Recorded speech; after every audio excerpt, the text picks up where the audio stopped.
It's Talk Funny, a podcast by Mark Bailey and other comics from all over. We came to Japan to watch the magic of police and citizens making up rules for foreigners and visitors. And they do this in two ways: by pulling them out of thin air, or by making up rules on the fly from their butt. The Talk Funny podcast from NagoyaRadio.com and Nagoya Comedy.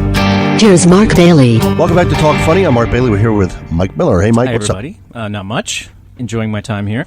So in the last podcast, we were talking about the Nightmare Show, and it was just a bizarre night. We were kind of exhausted after we did the Brazilian place.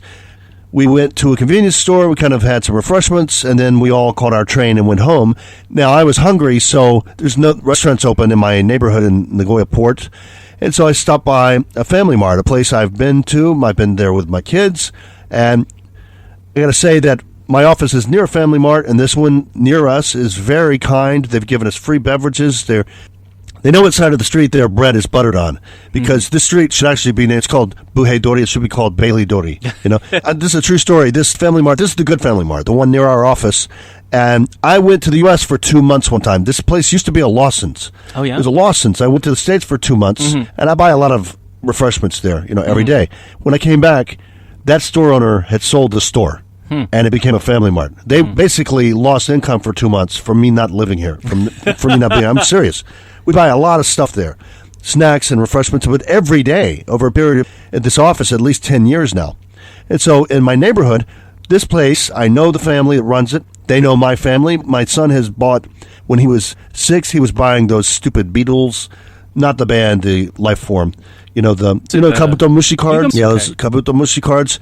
This same store owner, he knows my family. He's seen me bring their kids there, I guess, over a period of 28 years. And I added it up because when you look around, you can see this. This is great for a podcast. I'm holding up an envelope, and this is September receipts. So I've been doing receipts for tax refunds. I added it up, how much my family, my relatives, and myself have spent at that one store. Which store would that be, Mark? That would be store number 1, Ichiban Niji Yongo was the name of that store. That would be on Meiko Ichome, but I don't want to really stir up things in Nagoya Port. Now, because I want to be specific, because there's 2 other Family Marts that are very nice to us, and those are the ones I go to now in the neighborhood. But for 28 years, I added it up. It comes between $60,000 and $80,000 we have patronized at that store. And you'd think that would give you a modicum of respect. But no, we're in one of the most xenophobic, and this place is getting more nationalist, in my opinion. Nationalist cities. Tokyo and Osaka, they get a lot of exposure to foreigners, and so they may hate them, but they're used to dealing with them. Nagoya has just decided we don't need foreigners. You know, they're not very open to us. But I thought, well, this guy knows that I'm a good customer, and if you hadn't pissed me off, I'd be going there for the next 10 years. And so this is what happened. I decided to boycott the place. I went there that night. I was hungry. Mike knows what I'm talking about. There's a little cup of carrots. I think it's carrots, daikon, which is white radish, and cucumbers with some little sauce. And there's a small set. It's about 129 yen. Those are fine. Those are great. If you're hungry, like $1.50 US or something like you that? You can eat that. You know, it's good for you and doesn't have carbohydrates, and it's pretty much filling. That's all I wanted. So these were packed to the brim, packed to the edge of the shelf. I reached for one. When I did, another one fell. These things are bound by just Scotch tape. Scotch tape holds the dressing on top. It's just a little plastic cup, so it fell, and everything fell out. All the vegetables fell out. Now, I'm aware that there are cameras in the store. I know that, and so I thought, well, I'm not going to just leave it there. I may have 10% responsibility for this. You know, so I picked it up, cleaned it up, put it in my basket, and picked out some of the things, and I'm going to bring it to the counter and point it out. So when I get there, I'm second in line, and another cashier comes out. First of all, when I dropped it, there was nobody in sight. The store owner was watching on the camera. He didn't come out to help me. That's very important to the story, because he's just waiting. Oh, I got him. Well, what am I supposed to do, call the fire department? I cleaned it up. You're welcome, by the way. I don't work here. I don't work in the service industry. I'm not that lucky. I have a podcast. I aspire to work in the service industry. The store manager told a second cashier to take the guy in front of me. And I was going to go, well, screw it. I'm already sensing a bad vibe. The guy's just leering at me. Oh, Jackson, you stay right there. He's screaming at me. He's screaming. This is about midnight, screaming at the top of his lungs. And I put my stuff down there, and I'm getting ready to tell him, by the way, this dropped. And he said, why didn't you tell me that something happened? I said, I'm telling you now. Why didn't you tell me before? Well, I can't tell you before I told him. He said, why didn't you tell me? Why did you wait until now? And I said, I cleaned it up for you. You're welcome, by the way. And he said, why didn't you tell me now? And I said, look, this fell. I didn't want someone else to buy this because every single thing inside fell on the floor. It's all dirty. You can't sell this. Yeah. So what I was going to suggest is charge me for this. You buy it, you break it policy. I don't care. It's $1.50. Yeah. I don't care. I'm tired. I want to go home. And he's just arguing with me. This went on, I'm not exaggerating, about 20 minutes. What? Where he's just saying, so you should have told me before. And I said, well, I didn't tell you because I'm telling you now because I took this away so no customer bought this. Over something so small, and you did the right thing. And I said, harate hoshi nara. Then he got angry because what I said, harate hoshi, it's a casual way of saying, if you want me to buy it, I'll buy it. But he said, where's your keigo? And I said, which is a joke you made accidentally where you said, where did the keigo go? Yeah. But keigo is polite language. And I said, well, actually, I'm the customer. Yeah. I don't need keigo. And I said, so I phrased it a different way. And I He said, wanted you to speak Keigo to him? yeah. He said, that's rude what you said. It's rude what you said. And I said, okay, we've been talking about this for 20 minutes. So what do we do? What do we do? And he's not that bright. And he said, would you want me to call the police? What? Yeah, so he's going to call. The police would have laughed at him. Come on. And not, unfortunately, no. The police think, especially in Nagoya Port, these are very racist cops. I've dealt with these people 30 years. They think if the store owner was afraid enough to call the police, something else must have happened. Yeah. And the store owner said, I have cameras here. And I said, I'm aware that you have cameras here. Why didn't you help me when this fell out? He said, why didn't you ask for help? I said, you saw that it happened, right? I said, I helped myself. I put it in here. I was going to offer to buy it. I said, no, you know what? I actually want to buy anything now. Yeah. I'm done. By the way, I had some ice cream in here. Now it's melted. Thanks. 20 minutes. He said, you're not going anywhere. And I said, I'll be the judge of that. And he said, you want me to call the police? And I said, well, should I call the lawyer? I'll call my lawyer, and I'll call the American Embassy. He goes, well, they're not even open now. I said, no, I'm calling the U.S. I have Skype. And he said, so you want me to call the police? And I said, why? Because some carrots? The carrots are going to be fine. The carrots fell? Yeah, I think the police... I said, There's no crime. You offered to pay for them. Yeah, and that made him angry, right? Because it goes back to, if you don't want to do something, if you don't want to forgive somebody, then no matter what they do, you're not going to forgive them. He just thought, I think he's under a lot of stress. I think a lot of people are dumping garbage at his store, and this is the last straw, and he's just going to make an example of me. And so, should I call the police? And I said, I was hoping we could settle this ourselves. I said, but as someone who's lived here for 30 years and owns a house and pays property taxes, I think that's a waste of my tax money to call the police on me, to tell you the truth. So I'll call my lawyer, or I'll just leave. And he said, well, you're not going to pay for this? And I said, I offered to pay for that. It made you angry. Yeah. While I'm standing there, by the way, this little punk, thin guy who bought cigarettes, I think you're about 20 years old. If I ever see you in a parking lot, I'm going to punch you in the throat. This little punk a-hole, xenophobic, racist. Took his side. Yeah, took his side. Yeah. At first, he walked up to me and he said, can I help? And I said, what am I supposed to do? What do we do? We just stand. Is this how civilization ends? Yeah. We just stand there in a standoff, fade to black? I mean, this is not a movie. And he said, can I help? He said it to me, and I said, Nani shite hoshii? What does he want? What does he want from me? I said, I'm here to buy this stuff. Let me buy it. Let me get out of here. And then he said to the store owner, do you want me to call the police? And I said, you're not helping. You can leave. You can't tell him. I said, you can leave. You better leave. Or wait outside. I'll talk to you when I get finished with this guy. Finally, the guy said, so apologize. I said, I already apologized. And he said, apologize again. And I said, I apologize. And by the way, I'm not going to buy this stuff. You can't make me. And so I left. And I know that he has cameras outside as well. So I know I'm being watched. So I just got on my bike and I went home. And then you can imagine, I was fuming. Oh, I I was do too. angry all That's night. horrible. And so I wouldn't want to do something unprofessional like give out his phone number 052-659. We'll do the other numbers at another date. 052-659. We're going to reveal them one a day on Patreon. But it gave me an idea of a contest. So you can contact us, askportjapan@yahoo.com. I don't want you calling this place because you're going to probably do it in English and he's going to put 1, 2, and 2 together.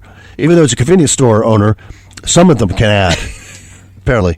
By the way, there's cameras. Did you know that, Mike? There's cameras at convenience store. I'm aware of that. Yeah. And so we're going to have a contest. Contact us, askportjapan@yahoo.com.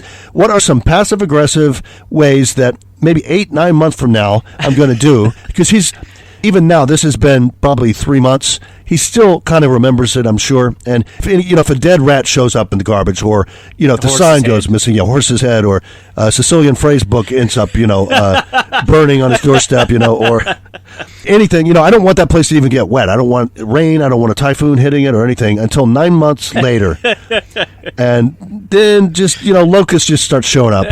And then that's kind of weird. Our trash can disappeared. And then, But I'm just going to do, so if you have any passive-aggressive, anonymous pranks that you can play on a store, I'd like to hear we'll discuss them we won't do any of them, of course. We'll discuss them on the podcast. So that's assportjapan@yahoo.com. What's your take on that? I was just fuming, and I just thought, if this is a store I just walked into, and that's my first interaction with this guy, he might think I'm a troublemaker. This guy knows me. I've been there for 30 years, and that's what my patronage means to you. And patronage is supposed to mean that you frequent a store, but he was patronizing to me. Yeah. I'm supposed to patronize you. Yeah. And where's the K go? That's just the height of arrogance. It strikes me that he must be under some insane stress or something. But it doesn't matter if you're under insane stress. You have to be nice to people, and especially if you're in the retail business. You've got to deal with all sorts of nasty people. And it seems to me like what you did was the right thing, and I don't know why he freaked out, because it doesn't make any sense. You did the right thing. You could have left it there or kicked it under the shelf or something like that, but you offered to pay for it. In retrospect, I should have just immediately, and if this ever happens again, I'm just going to leave immediately. I'm not going to buy anything. I'm not going to go to the register where he can scream at me for 20 minutes and threaten to call the police. I'm just going to leave. And so we were talking about this vaguely, about the problems that convenience stores are having. I think he's very sensitive to the scandal they had maybe last year about employees that can't get good employees to work overnight.